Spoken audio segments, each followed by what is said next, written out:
ಇನ್ನು ಸಿಎಂ ಪರವಾಗಿ ಶಾಸಕ ಎಸ್ಟಿ ಸೋಮಶೇಖರ್ ಬ್ಯಾಟ್ ಬೀಸಿದ್ದಾರೆ. ಸಿಎಂ ಸಿದ್ದರಾಮಯ್ಯ ರಾಜೀನಾಮೆ ಕೊಡಬೇಕಾಗಿಲ್ಲ ಅಂತ ಹೇಳಿ ಸ್ವಪಕ್ಷದವರ ಮೇಲೆಯೇ ಶಾಸಕ ಸೋಮಶೇಖರ್ ಕಿಡಿಕಾರಿದ್ದಾರೆ.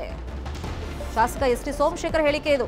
ಸಿದ್ದರಾಮಯ್ಯ ಅವರೇನು ರಾಜೀನಾಮೆ ಕೊಡಬೇಕಾಗಿಲ್ಲ ಅಂತ ಹೇಳಿ ಸ್ವಪಕ್ಷದವರ ಮೇಲೆ ಅಂದ್ರೆ ಬಿಜೆಪಿ ಪಕ್ಷದವರ ಮೇಲೆ ಎಸ್ಟಿ ಸೋಮಶೇಖರ್ ಕಿಡಿಕಾರಿದ್ದಾರೆ. ಅಲ್ಲಿಗೆ ಸಿಎಂ ಪರವಾಗಿ ಸೋಮಶೇಖರ್ ಅವರು ಬ್ಯಾಟ್ ಬೀಸಿದ್ದಾರೆ.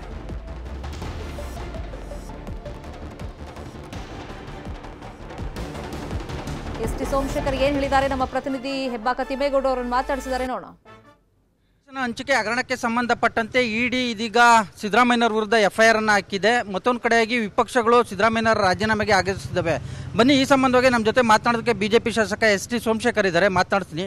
ಸರ್, ಸಿಎಂ ವಿರುದ್ಧ ಒಂದು ಕಡೆ ಎಫ್ಐಆರ್ ದಾಖಲಾಗಿದೆ. ಅವ್ರ ಪತ್ನಿ ನಿವೇಶನಗಳನ್ನು ವಾಪಸ್ ಕೊಡ್ತೀವಿ ಅಂತ ಪತ್ರ ಬರೆದಿದ್ದಾರೆ.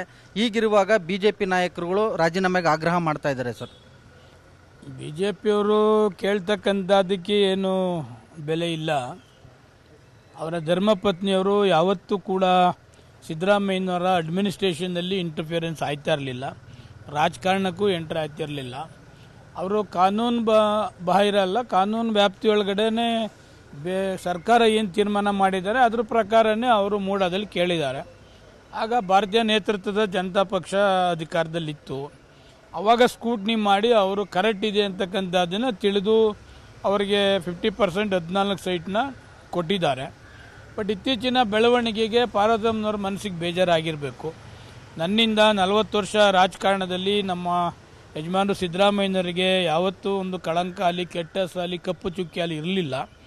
ಇವತ್ತು ಈ 14 ಸೈಟಿಂದ ಯಜಮಾನರಿಗೆ ಈ ಥರ ಕಳಂಕ ಆಗ್ತಾ ಇದೆ ಅಂತಕ್ಕಂಥದ್ದು ಅವರಿಗೆ ಮನವರಿಕೆ ಆಗಿ ಅದನ್ನು ವಾಪಸ್ ಕೊಟ್ಟಿದ್ದಾರೆ. ಪಾರ್ವತಮ್ಮನವರು ಒಳ್ಳೆ ಡಿಸಿಷನ್ ತೆಗೆದುಕೊಂಡಿದ್ದಾರೆ. ಲೇಟ್ ಆದರೂ ಪರವಾಗಿಲ್ಲ. 14 ಸೈಟ್ನ ಮೂಡಾಗೆ ವಾಪಸ್ ಕೊಡ್ತಕ್ಕಂಥ ತೀರ್ಮಾನವನ್ನು ಅವರು ಮಾಡಿರ್ತಕ್ಕಂಥದ್ದು ಸರಿಯಾಗಿದೆ.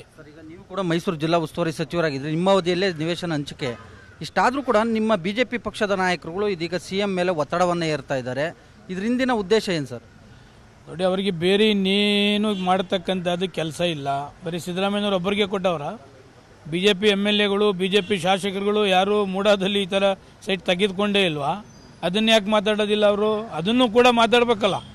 ಇವರು ಪ್ರೆಸೆಂಟ್ ಸಿಎಂ ಸಿದ್ದರಾಮಯ್ಯನವರು ಮುಖ್ಯಮಂತ್ರಿ ಇದ್ದಾರೆ ಅಂತ ಒಂದೇ ಕಾರಣಕ್ಕೆ ಅವರು ರಾಜೀನಾಮೆ ಅಂತಕ್ಕಂಥದ್ದು ಹೇಳ್ತಿದ್ದಾರೆ. ಕೊಟ್ಟಾರೆ ಯಾರು ನಿವೇಶನವನ್ನು? ಇವರೇ ತಾನೇ. ಈಗ ಇವರೇ ಕೊಟ್ಟು ಈಗ ಇವರೇ ರಾಜೀನಾಮೆ ಕೇಳಿದ್ರೆ ಹೆಂಗಾಗ್ತದೆ? ಸಿದ್ದರಾಮಯ್ಯ ರಾಜೀನಾಮೆ ಕೊಡ್ತಕ್ಕಂಥದ್ದು ಅವಶ್ಯಕತೆ ಇಲ್ಲ. ಒಂದು ವೇಳೆ ಸಮಗ್ರ ತನಿಖೆ ಅವಶ್ಯಕತೆ ಇದೆಯಾ ಸರ್ ಮೂಡ ಹಗರಣಕ್ಕೆ ಸಂಬಂಧಪಟ್ಟಂತೆ? ಲೋಕಾಯುಕ್ತ ಕೋರ್ಟ್ ಆದೇಶ ಮಾಡಿದ್ದಾರೆ, ಲೋಕಾಯುಕ್ತ ತನಿಖೆ ಮಾಡ್ತಿದ್ದಾರೆ.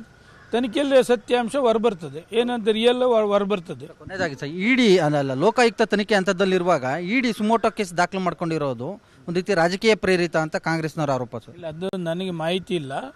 ಬಟ್ ಆ ಥರ ಆಗಿದ್ರೆ ಆ ಥರದ್ದು ನೆಸೆಸಿಟಿ ಏನಿಲ್ಲ. ಇಡಿ ಎಂಟ್ರ್ ಆಗಬೇಕಾದಂಥ ಅವಶ್ಯಕತೆ ಏನಿಲ್ಲ. ಅದೇನು ಕಾನೂನು ಬಾಹಿರವಾಗಿ ಏನು ನಿವೇಶನವನ್ನು ಕೊಟ್ಟಿಲ್ಲ.